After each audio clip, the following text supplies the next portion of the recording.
So try to get them in this position. If they can't, get them as close as you can. I've even showed some people you don't need your hands at all, right? If you've done this to people. Put it in the meat. This is really, the bar is sitting here. It's supposed to be sitting in that rack on your shoulders. And you should be able to front squat just like that. Can you do that with a front squat like that? Well, 135 pounds, I want my hands on it. I see bodybuilders doing one like this. And some of your guys will come in and want to do it. Yeah, we had somebody do that the other day. But we don't encourage it. Just CrossFit wants you to have a front rack. When's the difference between when where do you draw the line? It's better for them just to work on that shoulder flexibility and learn to keep it. Right. And so a lot of guys, their front squat ends up working like this. They're holding it. They're just holding it there because they can't possibly get it there. And they'll eventually learn how much of a handicap that is. I work with them on some shoulder flexibility things. One good one is stick in front of your body, arm comes to the inside, wraps around to the outside, and just pull it like that. I know, right? And do the other side. Are we Work paying some for this? stretching out. Yeah, there you go. No, we Yeah, don't you think gave me that. free CrossFit. Oh, please. So, stretch your shoulders as much as you can. Alright, so that's the front, obviously the bottom half is the same for the front squat. Overhead squat, you can measure people to find out exactly where their hands go. I mentioned this before. The actual measurement is from the center line of your back to the fingertips of an outstretched arm. You take that measurement and put it on the bar, and that's how wide your hands have to be. So for me, it would be like from my fingertips to about here. So I should be holding it around here.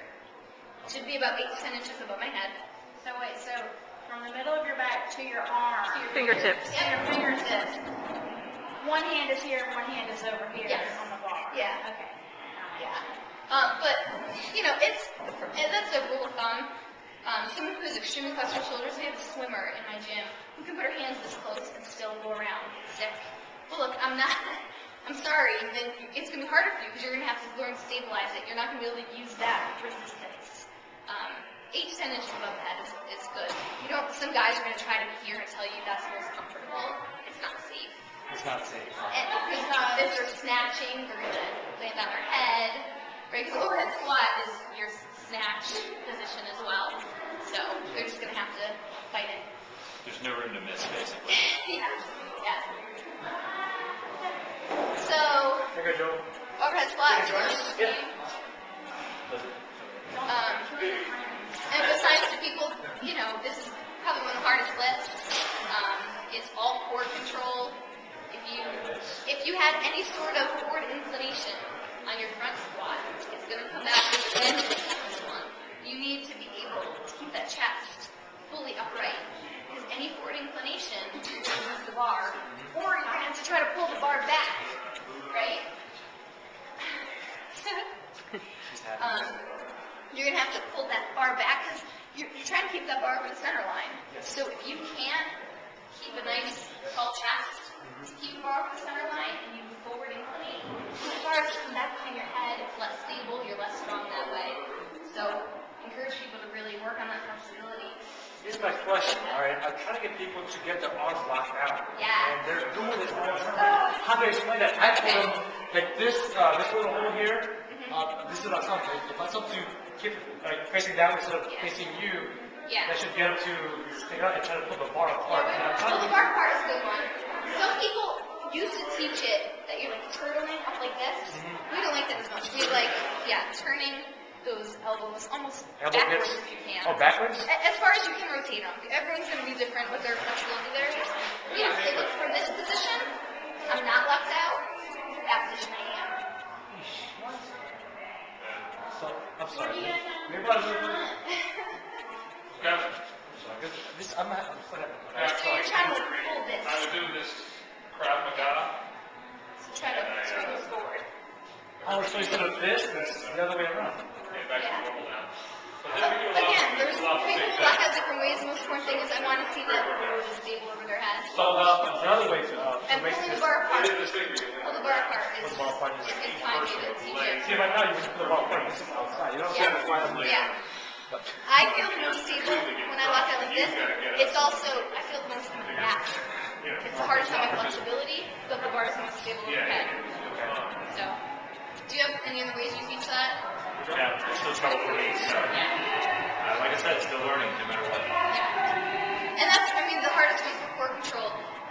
I don't move people out of weight on an overhead squat until they show me that they can really handle it. Because the littlest core of inclination just gets magnified. If you don't have a very strong core, So get to start with no weight whatsoever. I mean, with a little bit of weight. 15-pound bar. A guy maybe a 35-pound bar. Okay. Oh wow. I mean, if someone's really strong, maybe not, but yeah, I just did that workout with 65 pounds, it damn near killed me, right? So guys should be starting, who has no idea what they're doing. Right. I think that hard time with 65 pounds is something like this. Okay. So this is one of the ones where you really want to get the form first, because you don't want to see those arms bending, too much can happen. It puts a lot of stress on your lower back if you don't do it right. If they're kind of like this, it's all sorts of stress on the back. So that's a great question. I would love to hear, when I have new people in the gym and they're inexperienced, can you rattle off like a bunch of different movements? What types of weights you typically have a new client pick up, female and male? I mean, yeah, so like an overhead squat for women, I'm usually starting with a training bar, just clean, 15 pounds. Something like, even a lot of overhead presses is really hard. Give them 15, it's no problem, you can move up to 35.